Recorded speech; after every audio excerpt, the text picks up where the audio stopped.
Bila kita sholat subuh berjamaah tertinggal 1 rakaat, masbuk, kita ikut imamnya dari rakaat kedua, mengikut imamnya berkunut, rakaat kedua dia berkunut.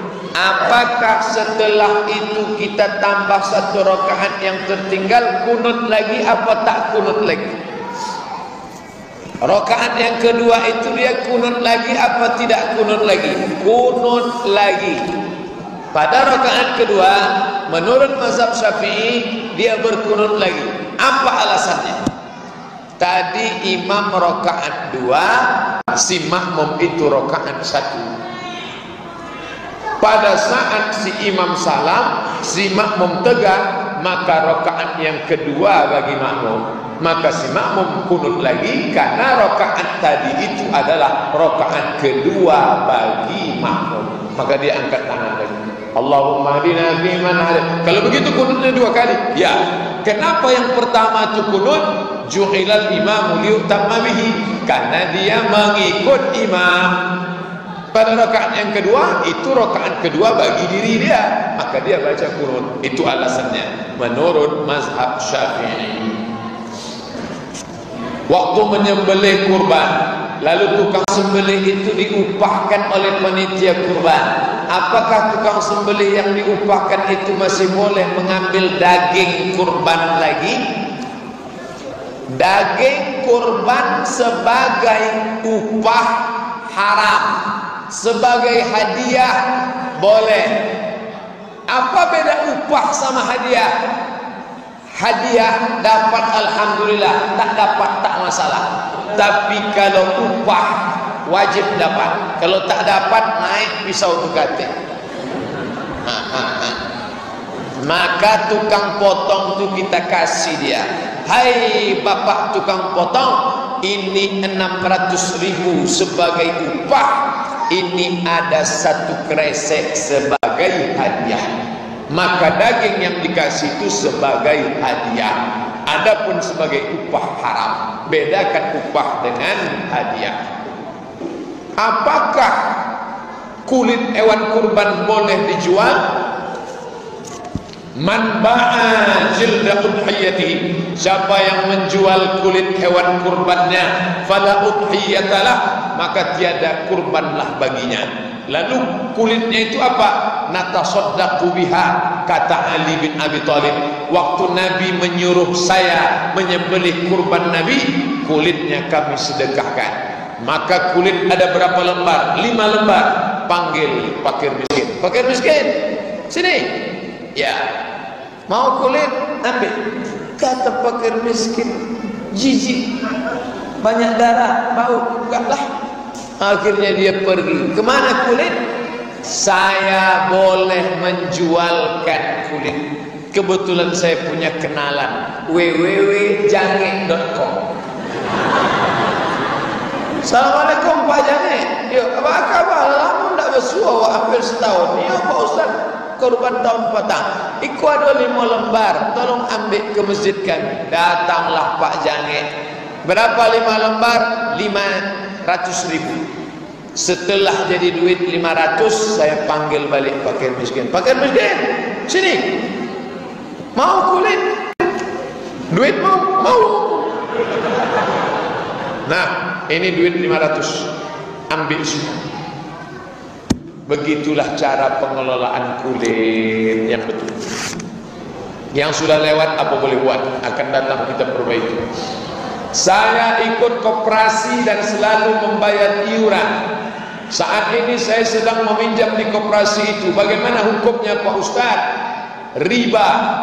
Pinjam 1 juta bayar 1.100.000, riba. Pinjam 100 bayar 110, riba. Orang yang riba, 5 ancaman bagi riba. Pertama, alladzina yakuluna riba la yaqumuna illa kama yaqumu alladzi yatakhabbathu syaitanun mas.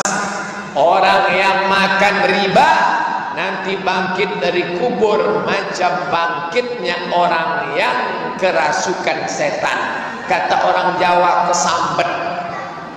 Nanti kalau kita bangkit dari kubur nampak ada di samping kita orang kesambet, itu makan riba dulu. Cuman khawatirnya kita tengok kiri kanan tak ada kesambet, kita pula kesambet.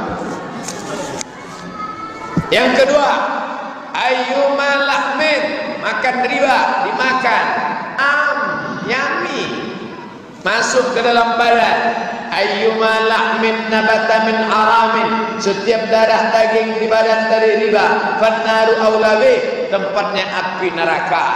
Tiga, duit riba tadi dikumpul, riba, dibawa haji ke Makkah. Labbaik Allahumma labbaik, labbaik la syarika lak labbaik. Apa kata malaikat? La labbaik wa la sa'daik. Kau tak dapat balasan, zaduka haram, karena kau berangkat dengan uang haram. Empat, dipakai duit riba tadi sedekah, bagi fakir miskin. Innallaha thayyibun, Allah maha baik, la yaqbalu illa thayyiban, Allah tak menerima kecuali yang baik-baik saja. Duit riba dimakan, masuk ke dalam badan, menjadi darah daging, naik ke otak. Otak yang makan riba, pikirannya kotor. Na'udzubillah. Bila kita mendapat rezeki, mana yang didulukan? Bayar utang atau beli hal yang diinginkan?